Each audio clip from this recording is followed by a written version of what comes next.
भाई आप जिस पर्पस के लिए अब जनता की पैसे को आप लगा रहे हो, खरीद रहे हो, उसका तो उपयोग होना चाहिए ना। कि सरकार काम नहीं करती है बल्कि सरकार कमाने में लगी। पैसे के भी लूट हुआ, इलीगल जो नियुक्तियां भी हो गई, सेवा विस्तार भी हो रहा है।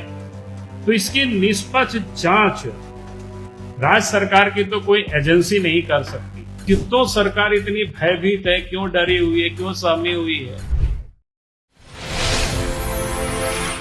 चलो भाई, आप सबका स्वागत है, बहुत बहुत धन्यवाद आप सबको।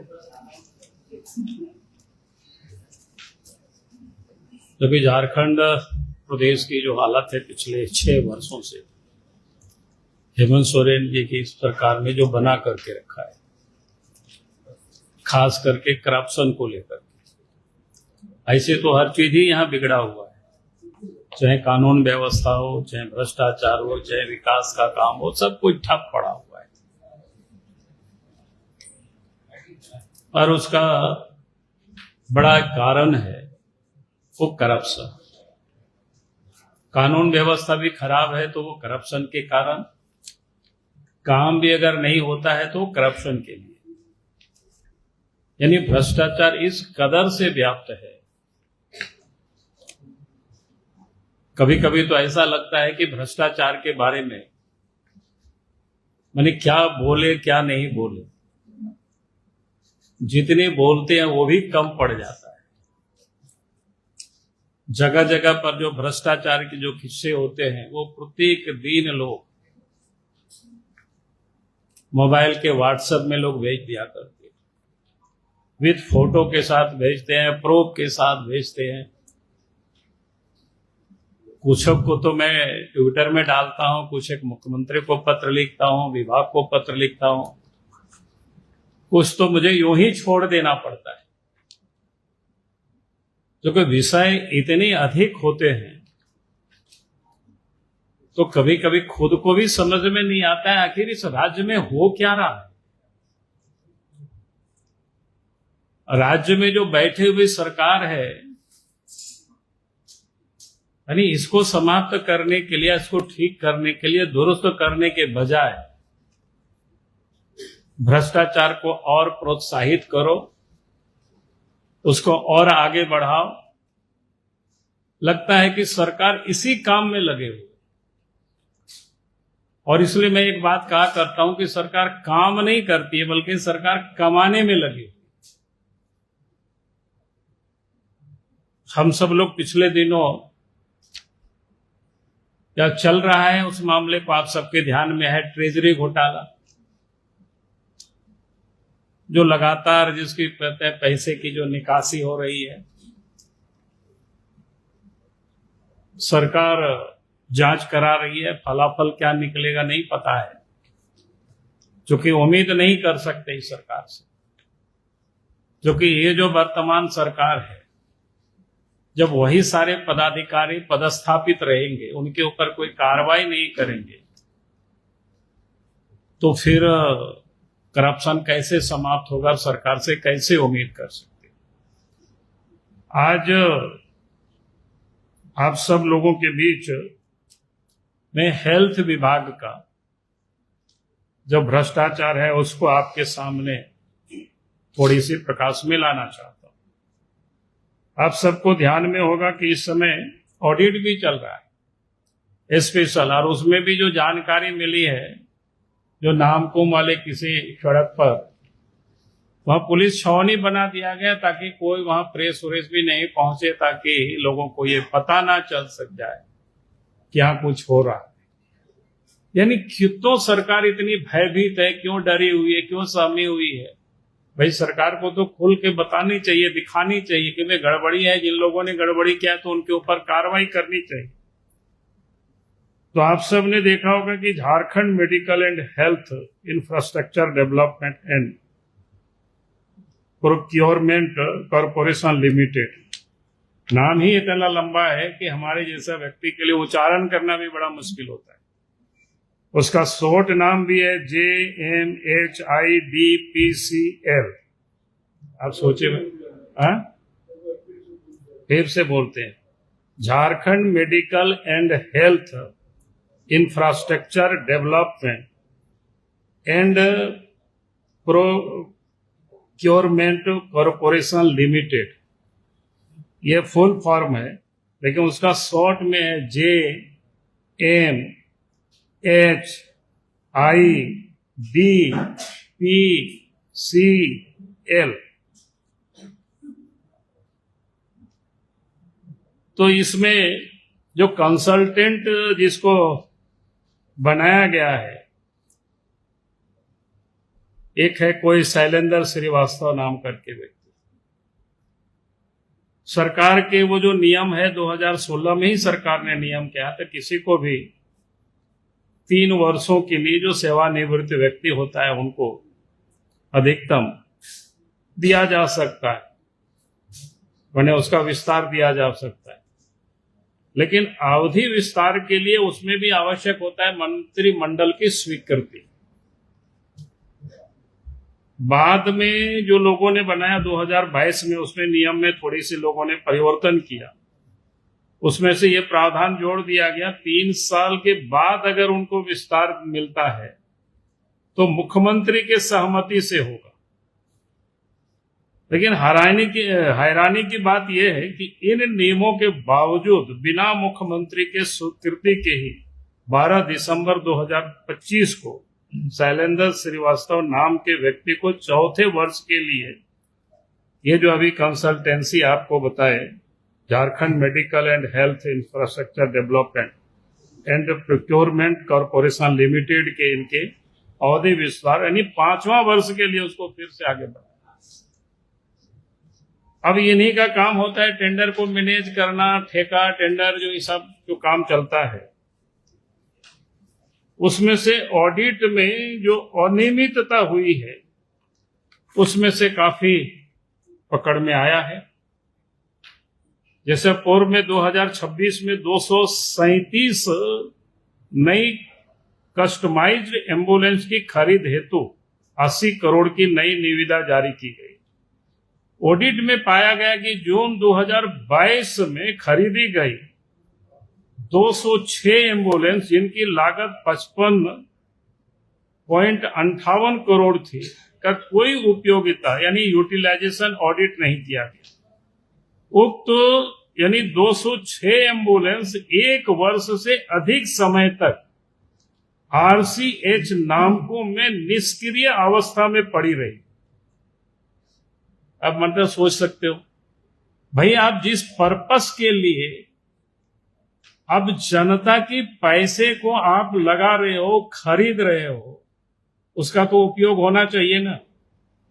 उसका उपयोग नहीं होता, उसका यूं ही पड़े पड़े गाड़ी सड़ रहा है, इसकी कोई ऑडिट नहीं होता है, और उसके बाद फिर से आप खरीदने के लिए आप आगे बढ़ते हो। यानी किस प्रकार से लूट जिसको कह सकते हैं झारखंड में मचा हुआ है। और इसीलिए ऐसे व्यक्ति को नियम कानून पर ताक में रख करके ऐसे व्यक्तियों को नियुक्ति ही नहीं की जाती है, बल्कि सेवा विस्तार लगातार उनको दिया जाता है ताकि वो गड़बड़ करे, लूट करे, कमावे और फिर दे। कई एक नियमों में हेरफेर हुआ कि वो सारी चीजें आई है।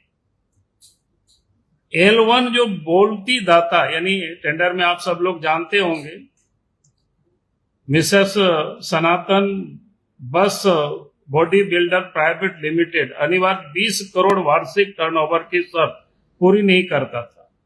उसका औसत टर्नओवर मात्र 8.38 करोड़ पाया गया। यानी संबंधित कंपनी के पास एम्बुलेंस निर्माण का ना ही कोई बस बिल्डिंग का प्रमाण था।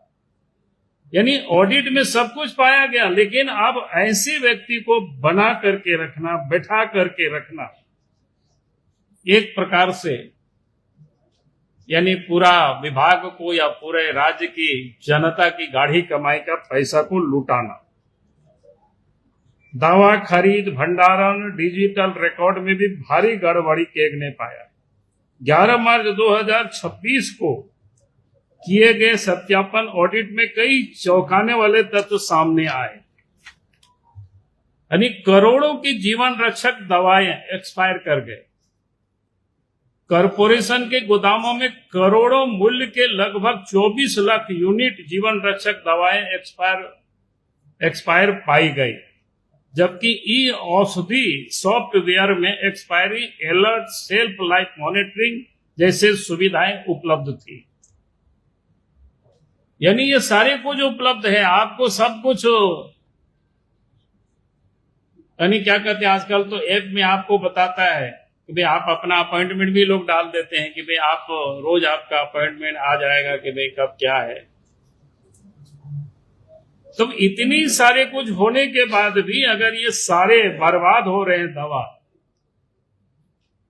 तो आप सोच सकते हैं कि इसके पीछे क्या है मंशा सरकार की और किस प्रकार से ये लगातार लूट हो रही है।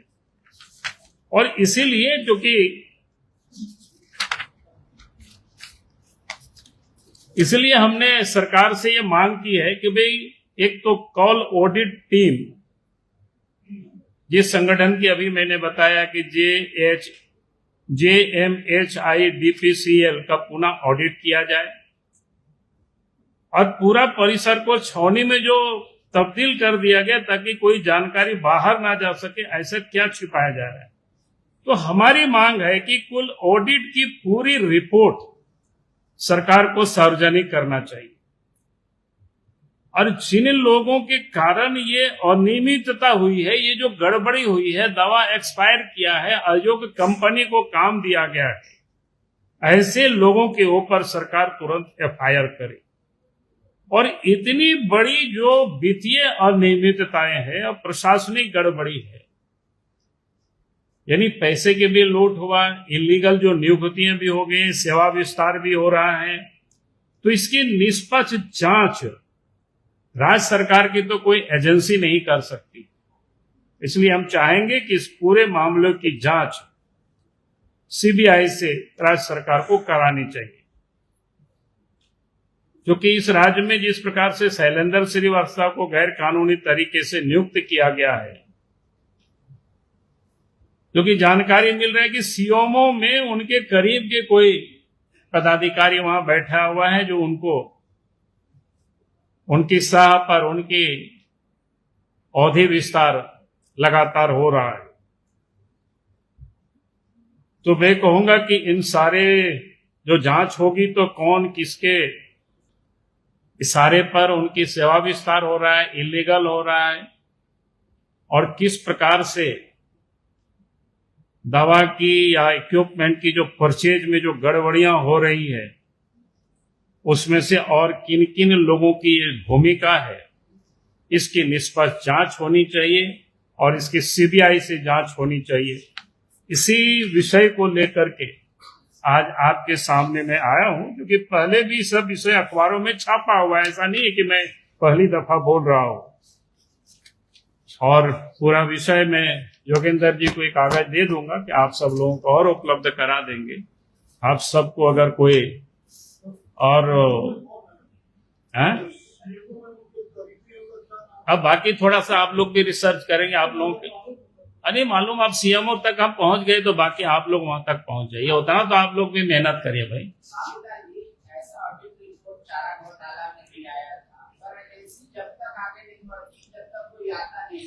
सरकार से आपने कई बार हमको लग रहा है कि आग्रह किया, CBI जांच का अलग मामला है, आपकी सुनती नहीं है, तो क्या बीजेपी इस मामले को कोर्ट लेके जाएगी कि ऑडिट रिपोर्ट में ये गड़बड़ी है, इसकी जांच होनी चाहिए?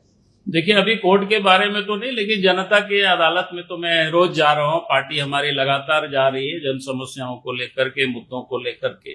और इतना मैं जरूर कहूंगा कि सरकार अगर आज गंभीरता से नहीं ले रही है, तो जिस दिन भी झारखंड में जनता भारतीय जनता पार्टी को अवसर देगा, तो इस प्रकार की जितनी भी गड़बड़ियां हुई है तो फिर किसी को छोड़ा नहीं जाएगा उस समय।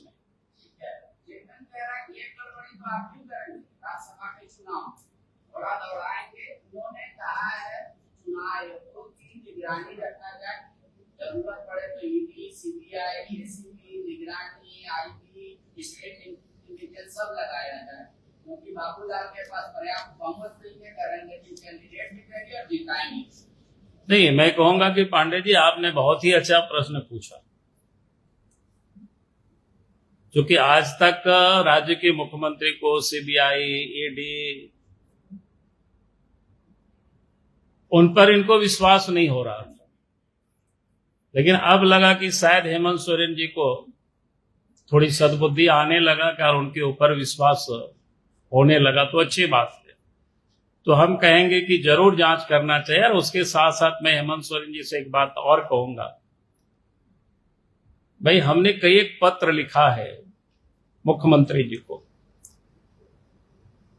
कई एक गड़बड़ियों को सीबीआई से जांच के लिए, तो मैं कहूंगा कि उन सारे पत्र को भी निकाल करके और सीबीआई को जांच के लिए रेफर कर दे।